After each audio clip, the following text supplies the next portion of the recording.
Hablar de literatura oral es sumergirnos en un mundo mágico, es soñar despiertos, es dejar que las alas de la imaginación nos eleven hasta el infinito.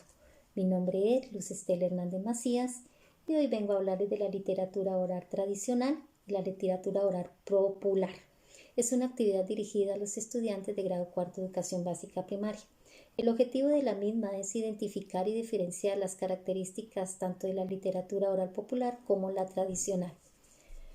La literatura oral tradicional no tiene autor, es transmitida de generación en generación de forma oral y sus versiones se van modificando dependiendo de quién las narre. Forman parte de la cultura de un país. A esta clase de literatura pertenecen la retahíla, los mitos, las leyendas, entre otras tantas. A continuación les voy a narrar la leyenda del monstruo del lago de Tota. Cuenta la leyenda que un día Monetá, viejo sabio entre los muiscas, alzó su mirada a los dioses implorando protección ante los posibles desastres que asolaban su tierra. Postrado en las orillas de la laguna de Tota, mencionó conjuros olvidados capaces de abrir la puerta entre los hombres y el inframundo.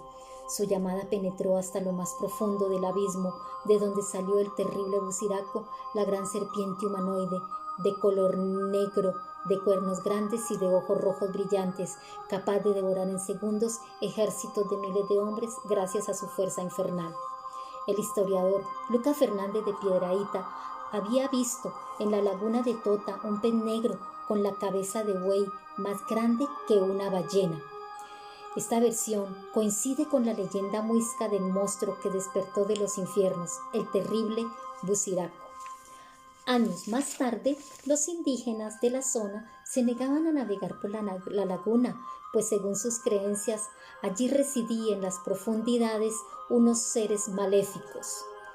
El origen sobrenatural del monstruo ballena procede de la magia y de los conjuros. Traen a caballo entre este mundo a este horrible monstruo.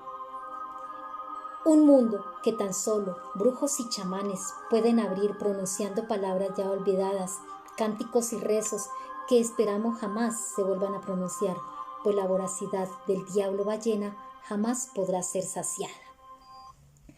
A diferencia de la literatura tradicional, la literatura popular tiene un autor específico, razón por la cual no puede ser modificada, pues se debe guardar fidelidad al texto. Se repite de forma oral a lo largo del tiempo. Ejemplo de esta literatura son las canciones, los poemas, las fábulas y los cuentos. Los tres cerditos y el lobo de John Sciesca y Lynn Ellis son una muestra de esta literatura popular y que les voy a narrar a continuación.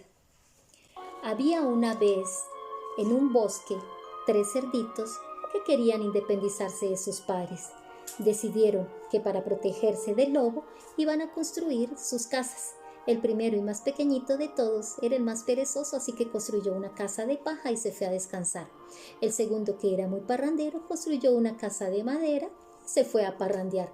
El tercero, que era más responsable y trabajador de los tres, al darse cuenta que sus hermanos habían construido casas muy endebles, construyó una casa de ladrillo y cemento.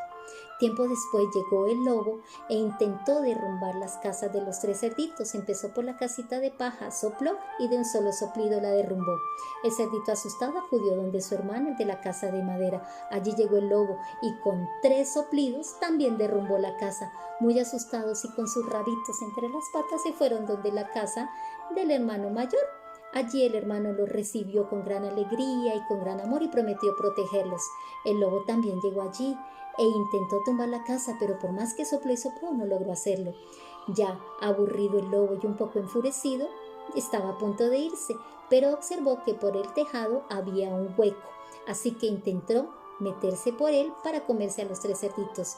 Los cerditos ya tenían preparado al fuego una olla gigantesca llena del agua. Cuando el lobo cayó allí, se desolló y con tanto dolor volvió a trepar por la chimenea y salió corriendo hasta el bosque, en donde se perdió sin dejar rastro alguno. Los dos hermanitos prometieron a su hermana mayor ser juiciosos y trabajar para protegerse unos entre otros. Como actividades complementarias de estas narraciones orales, se realizarán preguntas de carácter implícito y explícito para que los chicos hagan las diferentes inferencias.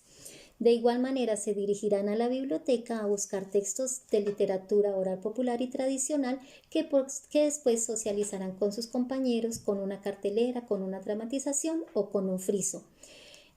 Finalmente realizarán una comparación escrita entre literatura oral popular y tradicional. Como complemento de esta actividad y parte de la misma evaluación que ya se venía realizando, los estudiantes averiguarán con sus familiares textos de literatura oral popular y tradicional que prepararán de forma oral para narrar ante sus compañeros y llevarán un dibujo de la misma. Finalmente, los recursos utilizados en esta actividad fueron material didáctico como cartulina, marcadores y textos de la biblioteca. Gracias.